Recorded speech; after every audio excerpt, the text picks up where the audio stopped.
Hey everyone, Rawdawg Rory here, back. It's been a long freaking time, but I'm back here to bring you an awesome recipe. We're going to be making a delicious vanilla creamy orange frosting.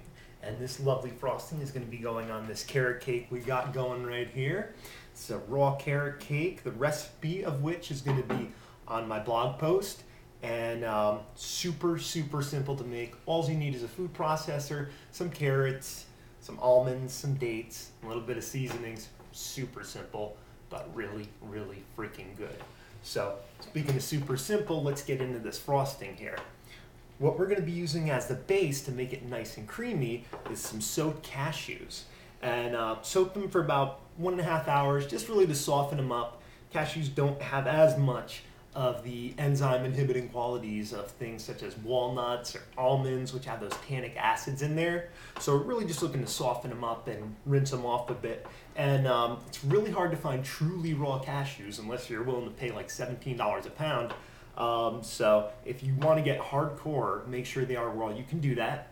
Or you can also substitute the cashews with macadamia nuts, which will really leave you with a good creamy frosting. So we're going to pop 1.5 cups of those in our Vitamix over here. And to sweeten this mixture up, I'm going to be using dates. I love using dates as a sweetener. It's using a whole food as a sweetener, so you're getting added fiber and phytonutrients and vitamins and minerals. Not just some sweetener that's been stripped down to its bare essentials. You know what I'm saying? And we are using the Vitamix here. It's a pretty powerful blender. If you're using the standard blender at home, what you may want to do is take your dates for the recipe, and that's 1/2 cup of dates in there, and soak them in our other ingredient, and that's orange juice. We're going to be using the juice of 2 oranges. Squeeze that right in there. Rough estimates here, juice of 2 oranges. If you blend it and you notice it's not going as well, it's not getting creamy, add a little bit more orange juice if you have to,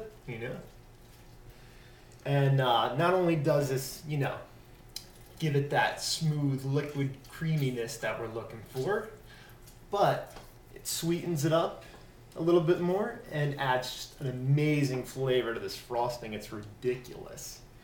And to get even more orange flavor into this frosting, I'm just going to peel off a little bit of the zest. And the zest is that outer layer of the skin of the orange. You don't want to get too much of the pith, which is that white stuff underneath, because there's a really bitter quality to it.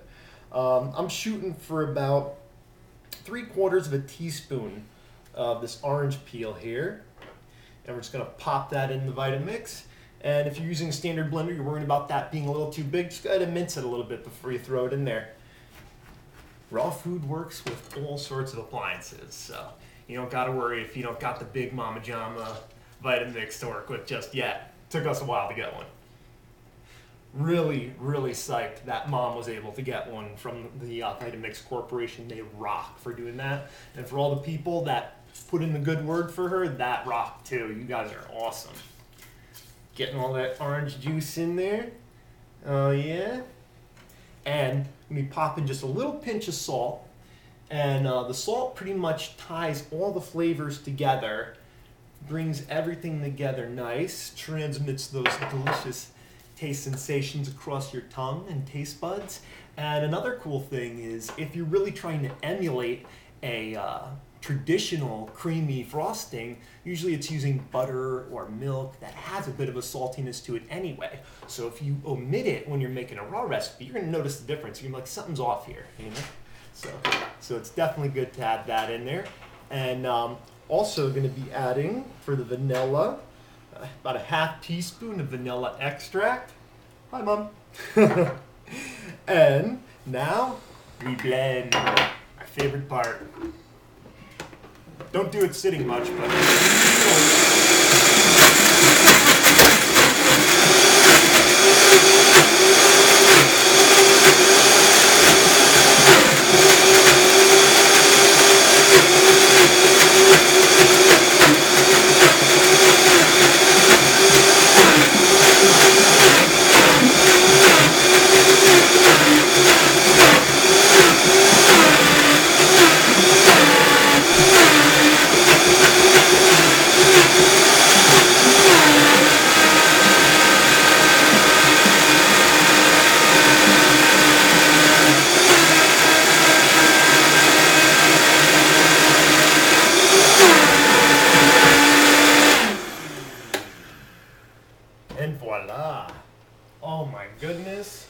get a load of that stuff right there.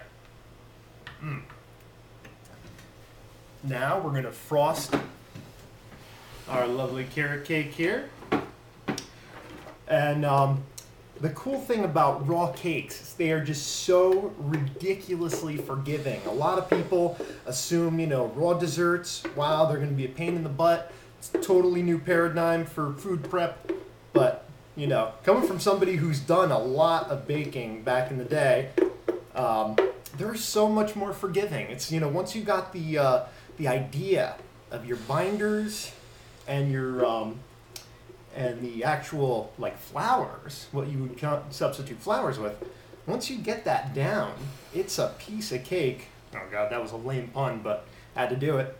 To make raw cakes, it's they're not gonna over bake on you. No worries about burning, and the consistencies are easy to tweak. Put a little bit more about that in the blog post. And check out this frosting. Oh yeah, and speaking of baking, just recently I've been getting into experimenting with gluten-free vegan baked goods as part of a book that Amanda, Isabel, and I are putting together. It's going to be all about healthy family recipes that are gluten-free and vegan, and they're going to be kid tested and approved. Isabel's all psyched up about, experimenting in the kitchen, and we're just really geeked up about the whole project. We're putting a lot of recipes in there that Isabel enjoys, and a lot of new ones that we've been creating, because it's just so important that when you take on, a healthy living adventure, you got to think about your family too. You want to make things that everybody's going to love. And that'll include some cooked foods potentially. That's your thing. That's awesome. And you just want to go the healthiest routes you can while making foods that everybody in your family will love. And that's what this ebook's going to be all about. And we're super psyched about it. Oh, and speaking of stuff to be super psyched about, check out that bad boy. Doesn't that look good? Peace out, everyone.